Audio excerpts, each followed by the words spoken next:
जय हिंद साथियों, आज के इस क्लास में आप सभी का बहुत बहुत स्वागत है।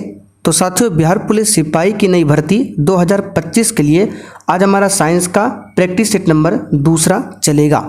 इससे पहले आपका सेट 1 कंप्लीट हो चुका है और सेट 1 का पीडीएफ आपको डाल दिया गया है। ठीक है, सेट 2 का पीडीएफ भी क्लास खत्म होने के बाद आपको मिल जाएगा आंसर के साथ में। तो शाम के 7:30 बज चुके हैं, फटाफट से आप लोग लाइव चैट के साथ जुड़ जाइए। तो साथियों, आज का पहला क्वेश्चन देखिए, आवर्त सारणी में समूह डैश में निष्क्रिय गैसें होती है। चलिए, क्वेश्चन नंबर 1 के लिए आप लोग आंसर बताइए। और देखिए, जो भी साथी चैनल पर पहली बार आए हैं, आप लोग क्लास का समय नोट कर लीजिए।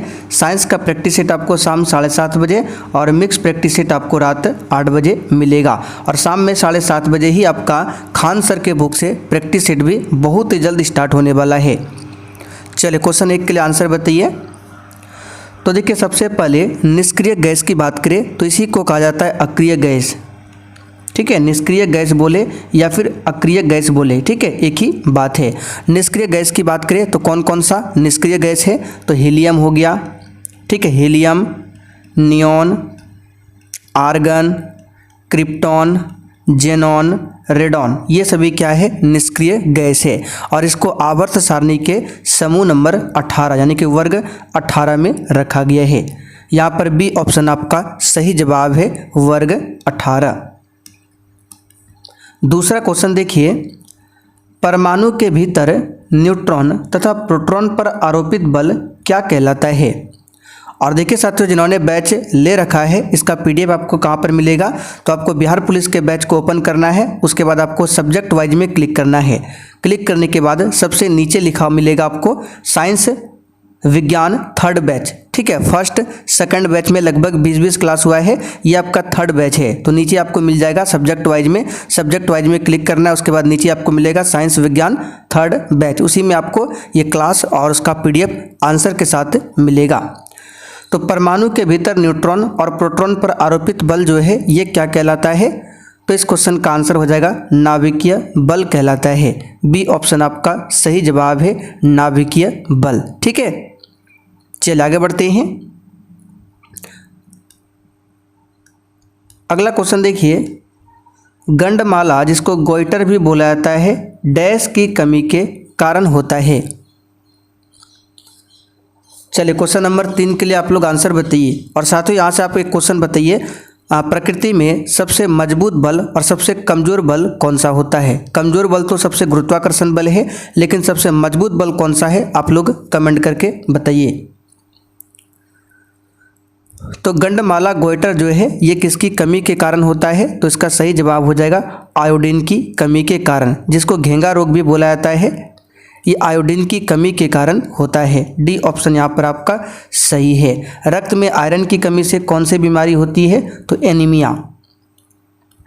ठीक है, एनीमिया बीमारी होती है।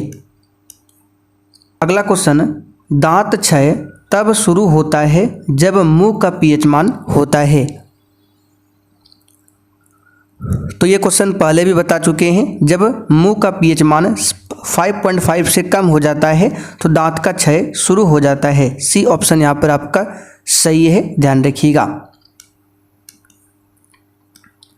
परमाणु क्रमांक 57 वाला तत्व किस ब्लॉक से संबंधित है। तो यहाँ पर इस क्वेश्चन का आंसर क्या होगा, ये आपका डी ब्लॉक से संबंधित है। अच्छा, परमाणु क्रमांक 57 किसका होता है, तो लैंथेनम।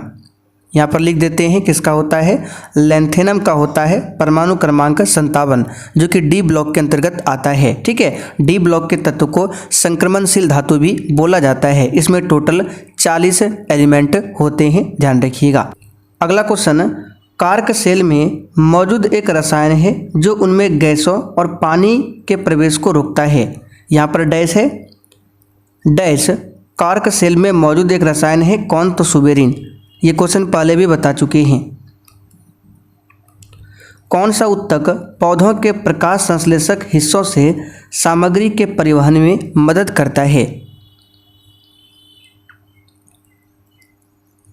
तो यहाँ पर इस क्वेश्चन का आंसर क्या होगा, तो 8 के लिए आंसर हो जाएगा फ्लोएम उत्तक। फ्लोएम पादपों में संवहन तंत्र के अंदर पाया जाने वाला एक जटिल उत्तक है। कैसा उत्तक है?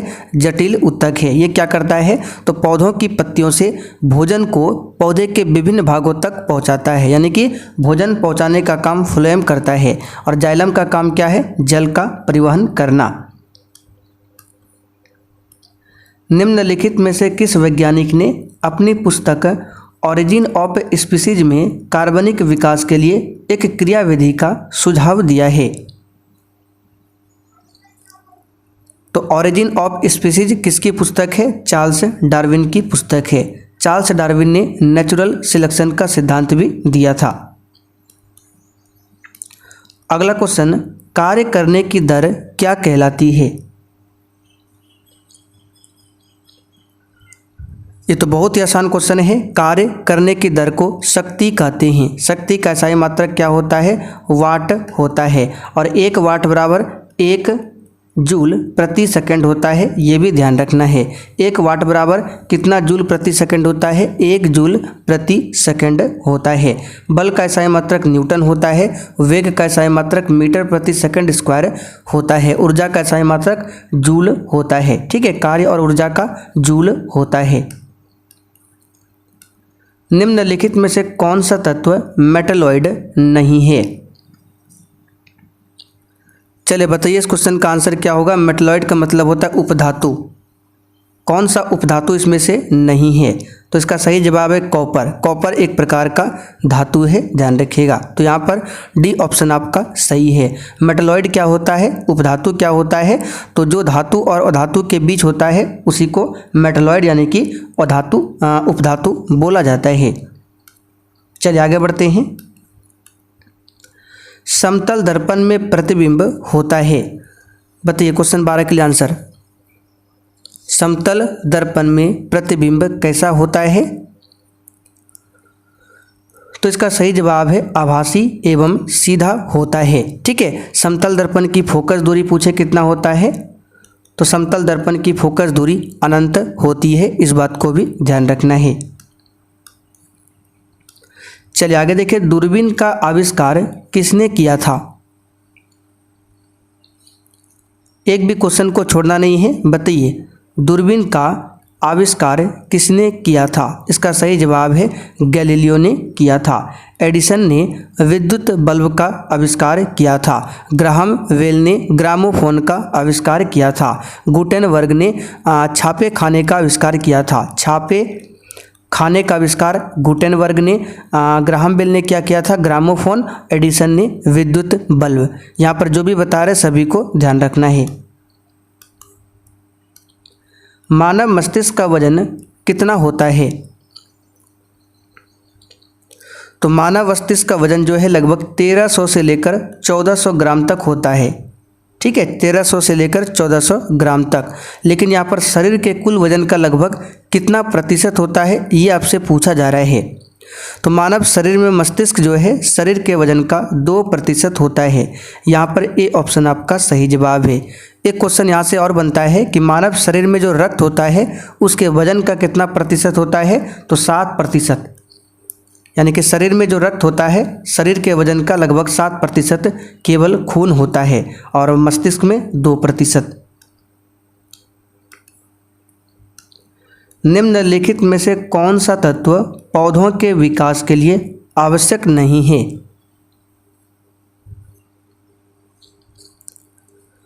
तो पौधों के विकास के लिए बताइए कौन सा आवश्यक नहीं है? तो सोडियम। यहाँ पर ए ऑप्शन आपका सही जवाब है। बाकी पोटेशियम, मैग्नीशियम, कैल्शियम, फास्फोरस, ठीक है, नाइट्रोजन, ये सभी जरूरी है। हीरे की बिक्री के भार की इकाई कैरेट होती है। 1 कैरेट बराबर कितना होता है? बताइए इसका आंसर क्या होगा। कैरेट क्या है? सोने की शुद्धता को कैरेट में ही मापा जाता है और 1 कैरेट बराबर होता है 200 मिलीग्राम। यहाँ पर देखिए बी ऑप्शन में दिया हुआ है। और हीरा की बात करें तो हीरा का अपवर्तनांक कितना होता है? 2.42, जो कि सबसे अधिक होता है। चिली साल्टपीटर का रासायनिक नाम क्या है?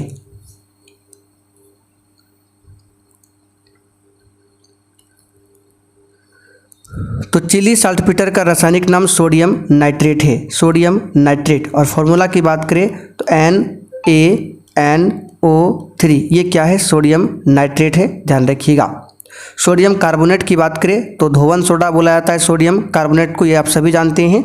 और पोटेशियम नाइट्रेट की बात करें तो इसको सोरा भी बोला जाता है, ठीक है, पोटेशियम नाइट्रेट को सोरा भी बोला जाता है। निम्नलिखित में से किस में हाइड्रोजन बंध पाए जाते हैं?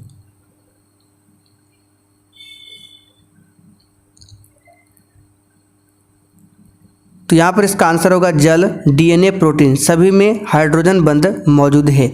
यहाँ पर डी ऑप्शन आपका सही है। चुंबकीय ध्रुव पर नमन कोण कितना होता है?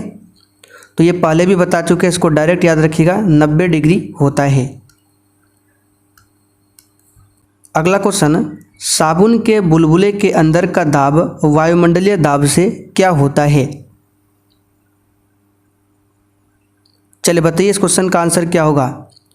तो साबुन के बुलबुले के अंदर का जो दाब होता है वो वायुमंडलीय दाब से अधिक होता है। किसका दाब? बुलबुले के अंदर। अगर वायुमंडलीय दाब अधिक हो जाए बुलबुले के अंदर से तो बुलबुला फट जाता है। तो याद रखिएगा, साबुन के बुलबुले के अंदर का दाब वायुमंडलीय दाब से अधिक होता है। यहाँ पर ए ऑप्शन आपका सही जवाब है। बुलबुले के अंदर का दाब वायुमंडल से अधिक होता है, लेकिन अगर वायुमंडल का दाब अधिक हो जाए तो बुलबुला फट जाता है, ठीक है। चलिए, धातु की चमक किसके कारण होती है?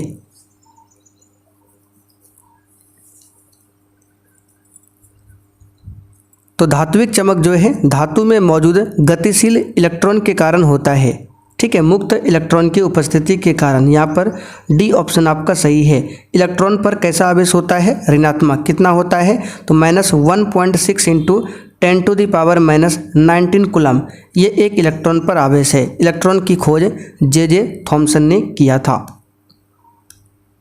चलिए आगे देखिए, इंद्रधनुष में रंगों का क्रम बताइए। तो ये आपने 10th क्लास में पढ़ा होगा, VIBGYOR, ठीक है, विविज्योर। ये आपने 10th क्लास में पढ़ा होगा। V से वॉयलेट यानी कि बैंगनी, I से इंडिगो जामुनी, B से ब्लू नीला, G से ग्रीन हरा, Y से येलो पीला, O से ऑरेंज नारंगी और R से रेड यानी कि लाल। तो इसमें जो क्रम है यही क्रम है। तो यहाँ पर सबसे पहले क्या है? बैगनी। तो यहाँ पर देखिए बैगनी तो सभी में है। उसके बाद इंडिगो यानी कि जामुनी, तो जामुनी देखिए 2 ऑप्शन में है, तो ये आपका खत्म हो जाएगा। चलिए उसके बाद बी मतलब ब्लू नीला, तो नीला देखिए यहाँ पर, तो इसका क्रम है बैगनी, जामुनी, नीला, हरा, पीला, नारंगी और लाल। शुरुआत में यहाँ पे बैगनी, लास्ट में लाल। चलिए, जिन पदार्थों में अनंत विद्युत प्रतिरोध होता है उन्हें क्या कहते हैं? तो अनंत विद्युत प्रतिरोध का मतलब होता है उसमें विद्युत जा ही नहीं सकता है, और उसको बोलेंगे हम लोग क्या? तो उसको बोलेंगे विद्युत रोधी, जिसे विद्युत पार नहीं कर सकता है। सी ऑप्शन यहाँ पर आपका सही जवाब है, ध्यान रखिएगा, ठीक है। चलिए, अस्थायी चुंबक किस पदार्थ से बनाया जाता है? अच्छा, यहाँ से क्वेश्चन और ध्यान रखिएगा। तो जिस पदार्थ में अगर अनंत विद्युत प्रतिरोध होगा तो वो पदार्थ कैसा होगा? कुचालक होगा, यानी उसमें विद्युत नहीं जा सकता है। बताइए, अस्थायी चुंबक किस पदार्थ से बनाया जाता है? तो इस्पात से बनाया जाता है। ये क्वेश्चन पूछ सकता है एग्जाम में, इसे ध्यान रखिएगा, इस्पात से बनाया जाता है। अच्छा, याद देखिए, एक है ढलवा लोहा, दूसरा पीटवा लोहा। दोनों में सबसे बढ़िया कौन होता है? तो पीटवा लोहा सबसे अच्छा होता है। तो 2 परमाणु आइसोबार कहलाते हैं यदि, ये क्वेश्चन कई बार बता चुके समभारिक और समस्थानिक के बारे में। तो समस्थानिक में क्या होता है, संभारिक में क्या होता है, याद कीजिए। तो यहाँ पर इसका आंसर क्या होगा? उनके परमाणु क्रमांक समान लेकिन द्रव्यमान संख्या भिन्न भिन्न। ये गलत है। ये तो होता है किसमें? ये होता है समस्थानिक में, ना कि संभारिक में। संभारिक में क्या होता है? द्रव्यमान संख्या समान होता है, परमाणु संख्या अलग होता है। ये तो होगा ही नहीं। उसके पास समान संख्या में प्रोटॉन होते हैं लेकिन विभिन्न संख्या में न्यूट्रॉन होते हैं। उनके पास समान संख्या में न्यूट्रॉन होते हैं लेकिन प्रोटॉन और इलेक्ट्रॉन की संख्या भिन्न भिन्न होती है। प्रोटॉन और न्यूट्रॉन की संख्या का योग समान होता है लेकिन प्रोटॉन की संख्या भिन्न होता है। एक बात देखिए, यहाँ पे आप लोग समझिए। प्रोटॉन की संख्या बराबर होता है इलेक्ट्रॉन की संख्या बराबर होता है परमाणु संख्या, ये तीनों आपस में बराबर होता है। तो संभारिक में क्या होता है, परमाणु भार, यहाँ पर लिख देते हैं संभारिक में परमाणु भार बराबर होता है, जबकि इसमें परमाणु संख्या अलग होता है। तो परमाणु भार क्या होता है, तो प्रोटॉन की संख्या और न्यूट्रॉन की संख्या अगर p + n को जोड़ेंगे तो ये होता है परमाणु भार। तो देखिए प्रोटॉन और न्यूट्रॉन की संख्या का योग समान होता है, तो अभी हमने बोला परमाणु भार समान है, यानी कि प्रोटॉन और न्यूट्रॉन की संख्या का योग समान है। लेकिन क्या बताया हमने, परमाणु क्रमांक अलग होता है। तो परमाणु क्रमांक को ही प्रोटॉन की संख्या बोलते हैं या फिर इलेक्ट्रॉन की संख्या। तो देखिए लिखा है प्रोटॉन की संख्या भिन्न, इसका मतलब डी ऑप्शन आपका यहाँ पर सही आंसर है, ध्यान रखिएगा। अगला क्वेश्चन, सूर्य में ऊर्जा का निर्माण होता है। ये सब सिंपल क्वेश्चन है, नाभिकीय संलयन के द्वारा। सूर्य जो है एक गैस का गोला है, इसमें मुख्य रूप से दो गैसें होती है, पहला हाइड्रोजन दूसरा हीलियम, ठीक है, और ये नाभिकीय संलयन पर काम करता है। तो यहाँ पर बी ऑप्शन आपका सही जवाब है, ध्यान रखिएगा। चलिए आगे बढ़ते हैं। हाइड्रोजन बम विकसित किया गया था। तो हाइड्रोजन बम का आविष्कार एडवर्ड टेलर ने किया था। यहाँ पर ए ऑप्शन आपका सही जवाब है। जे रॉबर्ट ओपनहेमर ने क्या किया था, परमाणु बम का आविष्कार किया था। हाइड्रोजन बम एडवर्ड टेलर, परमाणु बम पूछे तो रॉबर्ट ओपनहाइमर ने किया था। और सैमुअल कोहेन ने क्या किया था, तो न्यूट्रॉन बम का आविष्कार किया था सैमुअल कोहेन ने। तो ये भी आपको ध्यान रखना है। कैंडेला किसका मात्रक है, बताइए कैंडेला किसका मात्रक है। तो 7 आधारी राशियों में से एक है ज्योति तीव्रता, जिसका मात्रक होता है कैंडेला। तो यहाँ पर देखिए डी ऑप्शन में दिया ज्योति तीव्रता, ठीक है। और यहाँ पे देखिए एक है आपका ज्योति फ्लक्स, तो इसका मात्रक क्या होता है, ल्यूमेन। ये भी याद रखिएगा, ज्योति फ्लक्स का मात्रक होता है ल्यूमेन। चलिए अगला क्वेश्चन, 5 ओम प्रतिरोध वाले एक परिपथ में यदि धारा में वृद्धि होती है तो वोल्टेज क्या होगा। चलिए बताइए इस क्वेश्चन का आंसर। तो ओम के नियम में क्या है, V = IR। अब इसका कहने का मतलब क्या है, अगर R क्या है, प्रतिरोध है, ठीक है, रेसिस्टेंस है। अगर प्रतिरोध बढ़ेगा तो वोल्टेज भी बढ़ेगा, धारा बढ़ेगा फिर भी वोल्टेज बढ़ेगा। तो यहाँ पर बोला है 5 ओम प्रतिरोध वाले एक परिपथ में यदि धारा में वृद्धि, यानी कि I में वृद्धि करेंगे तो वोल्टेज क्या होगा। अगर I में वृद्धि होगा तो वोल्टेज में भी क्या होगा, वृद्धि होगा। तो यहाँ पर देखिए क्या होगा, बढ़ जाएगा। दूध किस प्रकार का मिश्रण है। साथियों सेशन के लास्ट में कमेंट करके बताना है आपने कितने क्वेश्चन सही किए। और अगर आपको क्लास का नोट चाहिए, जो भी एक्स्ट्रा क्वेश्चन बताते हैं, तो आप लोग व्हाट्सएप नंबर पर मैसेज कीजिए 9631887058। इस व्हाट्सएप नंबर पर मैसेज करना है। क्लास का नोट्स, स्पेशल बिहार जीके का नोट्स आपको मिल जाएगा, ठीक है। बिहार पुलिस का क्वेश्चन बैंक, वर्ल्ड जीके सब कुछ मिलेगा। तो दूध जो है ये आपका पायस का उदाहरण है, ठीक है। पायस यानी कि इमल्सन, इंग्लिश में बोलते हैं इमल्सन और हिंदी में पायस। तो यहाँ पर आंसर ए होगा।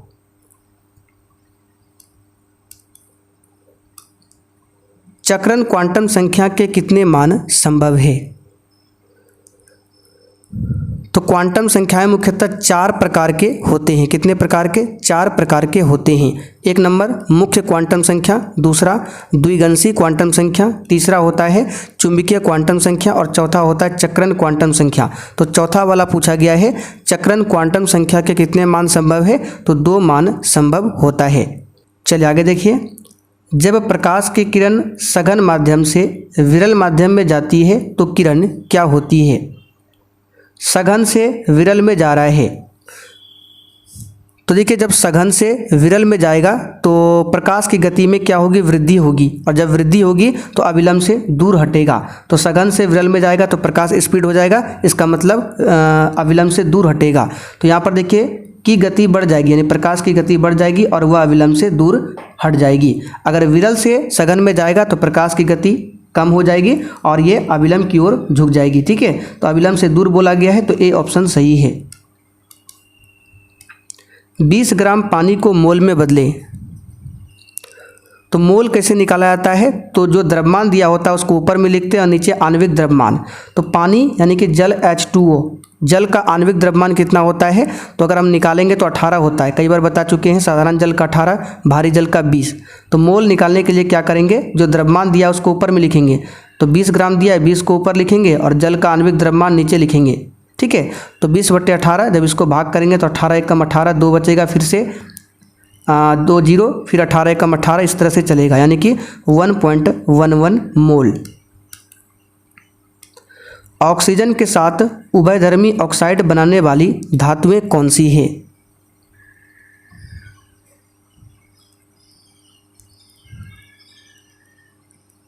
तो इस क्वेश्चन का आंसर होगा एल्युमिनियम और जिंक। ऑक्सीजन के साथ उभयधर्मी ऑक्साइड बनाने वाली ये धातुएं हैं एल्युमिनियम और जिंक। यहाँ पर डी ऑप्शन आपका सही आंसर है।